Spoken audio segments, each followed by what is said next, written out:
एक समय था, हमारी दुनिया में डायनासोर का राज हुआ करता था।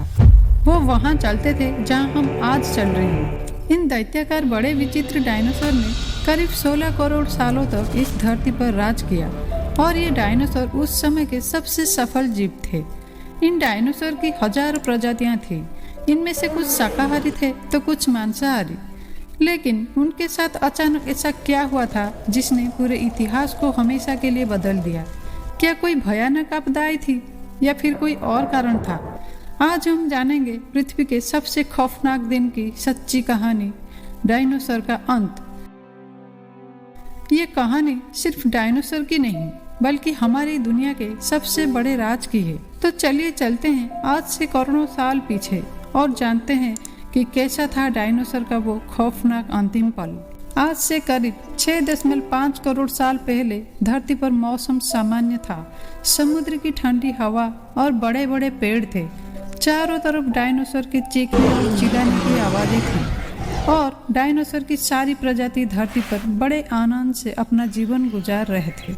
लेकिन अचानक 10 करोड़ साल पहले एक छोटा सा एस्टेरॉयड का टुकड़ा जो सुदूर अंतरिक्ष से आ रहा था और वह पृथ्वी से लगभग 20 करोड़ मील दूर पर एक क्षुद्र ग्रह में घूम रहे एक बड़े एस्टेरॉयड से टकराता है। इस टकराव से उस बड़े एस्टेरॉयड की दिशा बदल जाती है और वह क्षुद्र ग्रह से निकलकर सीधे पृथ्वी की ओर 22,000 मील प्रति घंटे की स्पीड से बढ़ने लगता है। 40 किलोमीटर बड़ा ये एस्टेरॉयड हर सेकंड पृथ्वी के नजदीक बढ़ रहा था। जब ये एस्टेरॉयड पृथ्वी के वायुमंडल के संपर्क में आया तब इसकी रफ्तार बहुत ही ज्यादा बढ़ गई।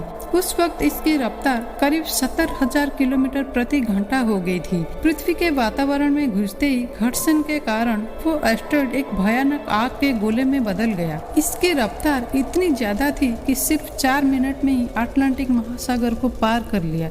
कुछ ही क्षण में ये एस्टेरॉयड मैक्सिको की खाड़ी के पास जमीन से टकराता है और लगभग 35,000 डिग्री सेल्सियस की ऊर्जा वाला एक भयानक विस्फोट होता है। इस टकराव का विस्फोट लगभग 10 हाइड्रोजन बम के विस्फोट के बराबर था। ये विस्फोट इतना शक्तिशाली था कि इसके टकराते ही धरती की लाखों टन धातु अंतरिक्ष में चली गई। टकराव वाली जगह पर करीब 180 किलोमीटर चौड़ा और 20 किलोमीटर गहरा गड्ढा बन गया। इस टकराव की वजह से 16 मिनट 40 सेकंड बाद धरती के अंदर चारों ओर 12 मैग्नीट्यूड का बड़े भूकंप आने लगे। रिसर्च के अनुसार 8 से 9 मैग्नीट्यूड तीव्रता का भूकंप आने पर बड़े बड़े पुल धराशायी हो जाते हैं और 9 से ज्यादा मैग्नीट्यूड का भूकंप आने पर भयंकर तबाही होती है। इसका मतलब आप समझ सकते हो कि 12 मैग्नीट्यूड भूकंप कितना भयानक होगा। इस वजह से समुद्र की विशालकाय लहरों का निर्माण हुआ और एक के बाद एक सुनामी की लहरें चारों ओर बढ़ने लगी। भूकंप के कारण धरती पर मौजूद सभी सक्रिय ज्वालामुखी बाहर निकल गए, जिसकी वजह से हर जगह पर डायनासोर और कई सारे जीवों का विनाश शुरू हो गया। धरती के महाविनाश की प्रक्रिया आरंभ हो चुकी थी। इस भयानक विस्फोट से रेडिएशन की मात्रा इतनी बढ़ गई कि इसके 800 किलोमीटर के दायरे में आने वाले सभी जीव पूरी तरह जलकर खत्म हो गए। दोस्तों, अब आपके मन में सवाल आ रहा होगा कि उड़ने वाले डायनासोर तो उड़कर बच निकले होंगे, तो वो कैसे खत्म हुए? उड़ने वाले डायनासोर जमीन से तो बच निकले, पर जो मेटल पृथ्वी से अंतरिक्ष में गया था वो ग्रेविटी के कारण आग के गोले में बनकर पृथ्वी पर बरसने लगा, जिससे सभी उड़ने वाले जीव हवा में ही खत्म हो गए। लेकिन असली खतरा अभी भी बाकी था। टकराने के बाद धूल और राख का एक विशाल बादल पूरे आसमान में फैल गया। ये बादल इतना घना था कि सूरज की रोशनी पृथ्वी तक नहीं पहुंच सकी। पूरी पृथ्वी ठंडी और अंधेरी हो गई।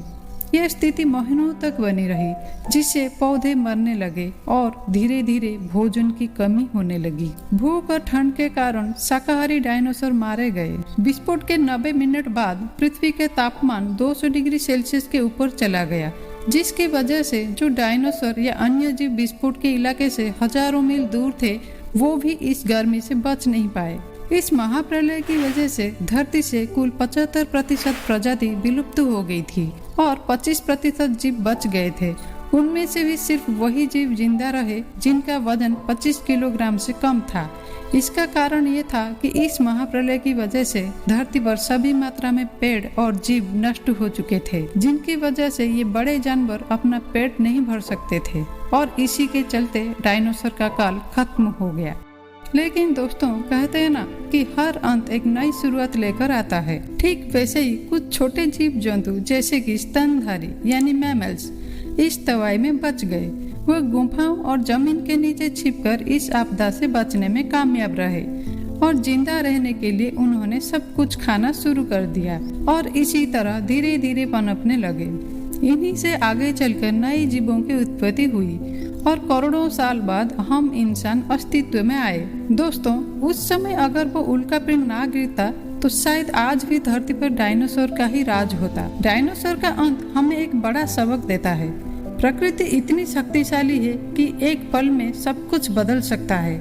आज भी वैज्ञानिक हर साल सैकड़ों नए उल्कापिंडों को ट्रैक कर रहे हैं ताकि हम अगली बड़ी तबाही से बच सके। लेकिन दोस्तों, एक सवाल है, अगर ऐसा खतरा फिर से आया तो क्या हम तैयार होंगे? डायनासोर तो बच नहीं सके, लेकिन क्या हम इंसान बच पाएंगे? अपना राय कमेंट में हाँ या ना में जरूर बताएं। फिर मिलते हैं अगले वीडियो में। धन्यवाद।